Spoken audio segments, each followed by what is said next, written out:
बिस्मिल्लाहिर्रहमानिर्रहीम। अस्सलाम वालेकुम नाजरीन, उर्दू खबरनामा लेकर मैं अरशद भट्ट आपके सामने हाजिर हूँ।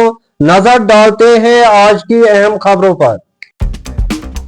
नेशनल कॉन्फ्रेंस के सीनियर लीडर और मेंबर पार्लियामेंट आगा रूहुल्लाह मेहंदी ने एंटी करप्शन ब्यूरो के चार्जशीट को मुस्तरद करते हुए कहा कि उनके खिलाफ लगाए जाने वाले इल्जामात में कोई सच्चाई नहीं है।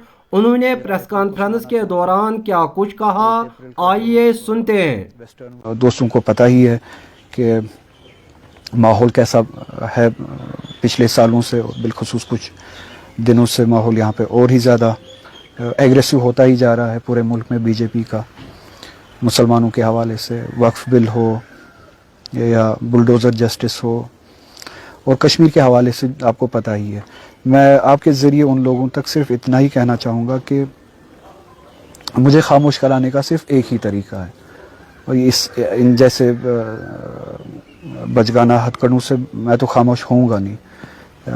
एक ही तरीका है, जम्मू कश्मीर के लोगों का हक जो है 370 वो वापस कीजिए। उस दिन के बाद मैं खामोश हो जाऊंगा।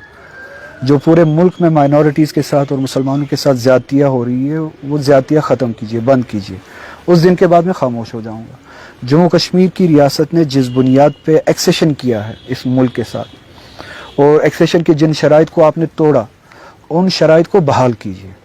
इस रियासत की डिग्निटी को, कॉन्स्टिट्यूशनल राइट्स को बहाल कीजिए। हमारी ऑटोनॉमी है, हमारी जो डिग्निटी है वो बहाल कीजिए। उस दिन के बाद मैं खामोश हो जाऊंगा। मुस्लिम राइट्स का ख्याल रखिए, उस दिन के बाद मैं खामोश हो जाऊंगा। माइनॉरिटी राइट्स को खामोश कीजिए, उनको बहाल कीजिए। उस दिन के बाद मैं खामोश हो जाऊंगा। इस तरह के हरकतें, बचगाना हरकतें आप करोगे, इसका उल्टा असर पड़ेगा। और जिस दरगाह से मैं आता हूँ, मैं ये कहता चलूँ, वहाँ पे मुकावमत में, रेजिस्टेंस में तकलीफ़ें उठाना पिनकल होता है। वहाँ पे पिनकल है कि सर नेज़े पे चढ़ जाए। वहाँ पे इस दिन का इंतज़ार किया जाता है कि हक के लिए, सदाकत के लिए सर नेज़े पे भी चढ़ जाए। तो आप कुछ भी, ये तो मजाक है, आप कुछ भी इसके बाद भी बनाएं। मेरी ज़ात इन चीज़ों से खामोश हो नहीं सकती है, क्योंकि इस दरगाह में, जिस दरगाह से मैं सीख के आया हूँ, जिस दरगाह से मैं बिलोंग करता हूँ, वहाँ पे सर उठना, नेज़े पे सर हक के लिए पिनकल है, उरूज है, और हम इंतज़ार कर रहे होते, हम तलाश कर रहे होते उस दिन का। तो अज़ियतों के लिए मैंने खुद को आमादा किया है। ये इस तरह की हरकतें जो है मुझे खामोश नहीं कर सकती है। ये लैंड स्कैम के बारे में जो चार्जशीट बनाया गया है, चार्जशीट जब बनाया गया और चार्जशीट जब दाखिल किया गया, उसी दिन मुझे भी पता चला। उससे पहले ना कोई प्रायर नोटिस, ना इस हवाले से ACB की तरफ से नोटिस या कोई कम्युनिकेशन, मुझसे कोई ओपिनियन मांगी गई होती, या सवाल ही पूछे होते, या क्वेश्चनिंग ही हुई होती। ना ACB के हवाले से, ना पुलिस के हवाले से, ना एडमिनिस्ट्रेशन के हवाले से इन 20 सालों में कोई कम्युनिकेशन नहीं, कोई अप्रोच नहीं, या कोई क्वेश्चनिंग नहीं। मुझे भी तभी पता चला जब आप लोगों को पता चला, और ये क्राइम है मुझे भी तब पता चला जब आप लोगों को पता चला कि बताया गया है कि क्राइम किया हुआ है। तो 20 साल के दौरान अगर इतना बड़ा क्राइम किया है, तो 20 साल के दौरान ये एडमिनिस्ट्रेशन कहाँ थी, या ACB कहाँ था, पुलिस कहाँ थी, जिनको इस बारे में मुझे या तो पुलिस स्टेशन बुलाना चाहिए था, या ACB के हेडक्वार्टर पे बुलाना चाहिए था, कहीं पे क्वेश्चनिंग हुई होनी चाहिए थी, लीगल नोटिस मिली हुई होनी चाहिए थी। चार्जशीट से पहले ना कोई लीगल नोटिस मिली है, ना कुछ है, क्योंकि मेरे दिमाग में भी ना कोई ऐसी बात थी। 20 साल पहले यहाँ बिमना में लैंड एक्विजिशन की गवर्नमेंट ने, और उस जगह का नाम है दुर्बल। उस जहाँ पे ये लैंड एक्विजिशन हुई, वो डल डेवलपर्स की रिहैबिलिटेशन के लिए वहाँ पे कॉलोनी बनाई गई। और ये शायद इकदाम 2000 की दहाई में पहले सालों में उठाया गया। 2002 के बाद ये इकदाम उठाया गया, और डेवलपर्स की उनके रिहैबिलिटेशन के लिए कॉलोनी बनाई गई। और वहाँ पे जो जिनके कब्ज़े में, पोजीशन में वो ज़मीन थी, वो रख थी, वो डल के बेमना के भी लोग हैं, दरगुन के भी लोग हैं, दंदूसा है, वहाँ के भी लोग हैं, दुर्बल के लोग हैं, جن کے پوزیشن میں وہاں پہ وہ زمین تھی اور ان کو کمپنسیٹ کیا گیا. اسی زمین میں میری فیملی کا بھی وہاں پہ زمین ہے. اب اس فیملی میں جس پرسنالٹی کا نام ہے وہ میرے دادا مرحوم ہے, آغا صاحب مرحوم ہیں, جن کی وہ زمین تھی. جیسے دوسرے لوگوں کی وہاں پہ زمینیں تھیں, ان کی بھی زمین تھی. اور جیسے دوسرے لوگوں کو بھی کمپنسیٹ کیا گیا, آغا صاحب کے نام پہ جو زمین ہے ان کے وارثوں کو بھی کمپنسیٹ کیا گیا. وقف بل پہ جو باتیں ہوئی وہ تو ہوئی آپ کے سامنے. پارٹی بھی ایک اپنی پیٹیشن جو ہے وہ درج کر رہے ہیں. یہ بھی کہتا چلوں کہ میں نے بھی اپنی پیٹیشن آلریڈی تیار کی ہوئی تھی ایز این انڈیویجول بھی along with پارٹی. ہوپفلی پھر وہ مرج ہو جائے گی ساری پیٹیشنز. وہ پیٹیشن ہم درج کر رہے ہیں سپریم کورٹ میں. جہاں تک بھی ہو سکے ہم یہ لڑائی لڑیں گے.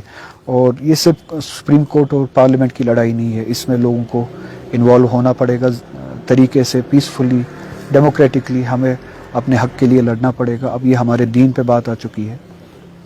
ہمارے مذہبی رائٹ جو ہے وہ ہم سے چھینے گئے, شروعات ہو گئی ہے.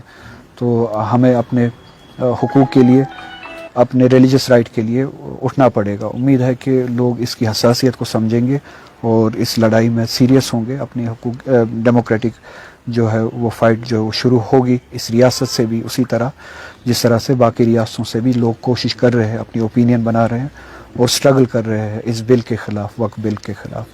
اس کے بعد اگر آپ کا کوئی سوال ہے تو میں وہ سوال لے سکتا ہوں. خواجہ صاحب, آپ کو کیا لگ رہا ہے کیوں یہ جو پرانا اس طرح کا کیس ہے جو آپ بتا رہے ہیں بے بنیاد ہے, کیوں اس طرح کی چیزیں باہر لائی جا رہی ہے؟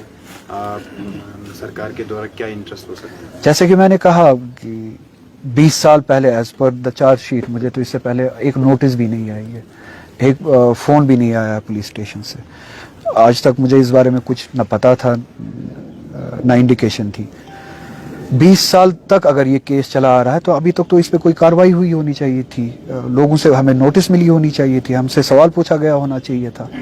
20 سال کے بعد ایز یو نو کہ یہ سارا ماحول جو ہے انٹیمیڈیشن کا, کہ لوگوں کو ڈرایا جائے, کچھ ایسی حرکتیں کی جائے کہ ان کو کیسز میں پھنسایا جائے, NIA کے ذریعے, ED کے ذریعے, اس طرح ACB کے ذریعے, اس طرح کے کیسز کے ذریعے ان کو خاموش کیا جائے. شاید میں کچھ ایسی باتیں کرتا ہوں جو ارباب اقتدار کو, جو پاور میں ہے اس وقت, ان کو پسند نہیں آتی ہے, جو ان کو چبھتی ہے, اور جس سے شاید حقیقت کی ریپرزنٹیشن ہوتی ہے, حق کی ریپرزنٹیشن ہوتی ہے. وہ چاہتے ہیں ان باتوں کو دبائے.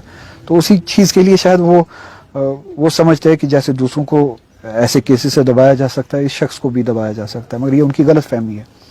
اس سے تو مجھے اور زیادہ مزہ آئے گا یہ لڑائی لڑنے میں. اگر صاحب نیشنل کانفرنس کے آپ قداور نیتا ہیں, یا کہا جا سکتا ہے کہ اسمبلی ودھان سبھا چناؤ جو ہوئے تھے تو لوگوں نے کچھ کہہ کر یہ بھی کہا جا سکتا ہے کہ آغا روح اللہ کو ووٹ دیے ہیں. کیا نیشنل کانفرنس نے کل سے, جب سے یہ ACB والا معاملہ سامنے آیا, آپ سے کوئی وارتالپ کیا؟ کیونکہ ابھی تک پارٹی کا سٹینڈ آپ کو لے کر, آپ نیتا بھی ہیں نیشنل کانفرنس کے, سٹینڈ کلیئر نہیں ہے. کوئی بھی یا کہہ سکتے کلیئرفیکیشن ان کی طرف سے یا پارٹی کی طرف سے ابھی تک نہیں آئی؟ کلیئرفیکیشن ان کی طرف سے نہیں آئی. مجھے نہیں پتا, ان کو دینی بھی نہیں تھی جب تک کہ وہ مجھ سے بات نہ کرتے. مجھ سے بات کرتے تو شاید پھر ان کو اس کے بارے میں پتہ چلتا اور وہ کلیئرفیکیشن دیتے. میرے ساتھ ابھی تک کوئی بات ہی نہیں ہوئی ہے. مجھ سے ابھی چناؤ بڑگام سیٹ پہ ہونے والے ہیں, کیا کوئی آپ کو لگتا ہے کہ کوئی چہرہ ہے جو آپ کی پارٹی یا بڑگام, ہاں بڑگام اسمبلی میں ریپرزینٹ کرتا تھا 18 سال تک کی. اس کے بعد حالات جو بنے جس کے نتیجے میں مجھے ایسے پارلیمنٹ جانا پڑا, اور میں ایز آئی سیڈ کہ میں اس اسمبلی میں, ڈی گریڈڈ اسمبلی میں خود انٹرسٹڈ نہیں تھا. میں اس کو لیجٹیمائز نہیں کرانا چاہتا تھا. میرا یہ فیصلہ ہی تھا کہ میں اس اسمبلی میں شامل نہیں ہوں گا. اور جو بھی پھر حالات بنے, مجھے کہا گیا کہ آپ پارلیمنٹ چلے جائیں. میں پارلیمنٹ گیا. اس کے بعد جب الیکشنز ہوئے یہاں پہ یہ فیصلہ ہوا کہ پارٹی کا وائس پریزیڈنٹ یہاں سے الیکشن لڑے گا, اور لوگوں نے سر آنکھوں پہ بٹھایا اس فیصلے کو, ووٹ دیے. جہاں جیسے آپ نے کہا کہ دوسری جگہوں پہ بھی میری گزارش کا احترام رکھا گیا, اسی طرح سے لوگوں نے یہاں پہ میری بات کا, میں ان کا شکر گزار ہوں, انہوں نے احترام رکھا میری گزارش کا. تو بہت ہی اچھے مارجن سے, بہت ہی زیادہ ووٹ سے انہوں نے یہاں سے کامیابی حاصل کی. تب لوگوں نے یہ نہیں دیکھا کہ باہر سے ہے یا لوکل ہے یا جو بھی ہے, ہر کسی کا حق ہے کہ کہیں سے بھی الیکشن لڑ سکتا ہے, اور لوگوں نے بھی ویلکم کیا. اور اس کے بعد یہ سیٹ خالی کی گئی. अब लोग, जहाँ तक मेरी इंटरेक्शन है लोगों के साथ, लोग चाहते हैं कि ठीक है, तब वो फैसला किया गया, हमने उसका भी इस्तकबाल किया। अब हमारा भी शौक़ है कि अब अगर उन्होंने ये सीट छोड़ी तो बड़गाम से कोई बड़गाम का ही शख्स जो है रिप्रेजेंट करे, और मैं उनकी उस डिमांड को सही समझता हूँ, उनकी उस एस्पिरेशन को सही समझता हूँ। इंशाल्लाह जो भी फैसला होगा, बड़गाम के लोगों को हक है कि उनका कोई शख्स उनकी कॉन्स्टिट्यूंसी इस इलाके से, इस बड़गाम से ही कोई बड़गाम कॉन्स्टिट्यूंसी को रिप्रेजेंट करे। अगर साहब जिस तरह से हालात बन रहे हैं अभी, क्या आपको लगता है आने वाला जो चुनाव होगा, जिस तरह से अभी लोगों में नेशनल कॉन्फ्रेंस के तहत नाराजगी है, क्या आपको लगता है आने वाले असेंबली इंतखाबात जो यहाँ पर बाई इलेक्शन होने वाले हैं उनमें नेशनल कॉन्फ्रेंस को नुकसान हो सकता है? देखिए, मैं इलेक्शंस की बात नहीं करूंगा। नेशनल कॉन्फ्रेंस को, हम सभी को, ओवरऑल इलेक्शंस की बात नहीं है। We should not be election centric कि इलेक्शन के हवाले से देखे किससे फ़ायदा हो किससे नुकसान हो। हमारी कमिटमेंट है जम्मू कश्मीर के लोगों के तई, उनके साथ एक कमिटमेंट है। इलेक्शंस हो या ना हो, हमें उन कमिटमेंट्स पे पूरा उतरना चाहिए। सबसे बड़ी बात है जो सेंटिमेंटल वैल्यू है पिछले वोट का जो लोगों ने दिया, उस सेंटिमेंट की कदर की जाए, उस सेंटिमेंट की रिप्रेजेंटेशन की जाए, उस मैंडेट का उसी तरह से रिप्रेजेंट किया, उस मैंडेट को वही लैंग्वेज दी जाए जो लोगों ने चाहा पिछले इलेक्शन में, जिस वोट के ज़रिए एक्सप्रेस किया वही एक्सप्रेशन हो।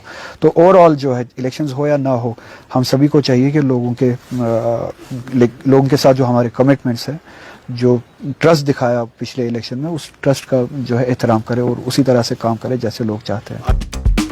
इधर कश्तवाड़ में सिक्योरिटी फोर्सेस के साथ जाम बहक हुए 3 मिलिटेंटों के कब्जे से बड़ी मिकदार में असला व गोला बारूद और काबिल एतराज़ मवाद बरामद करके जब्त किया गया है।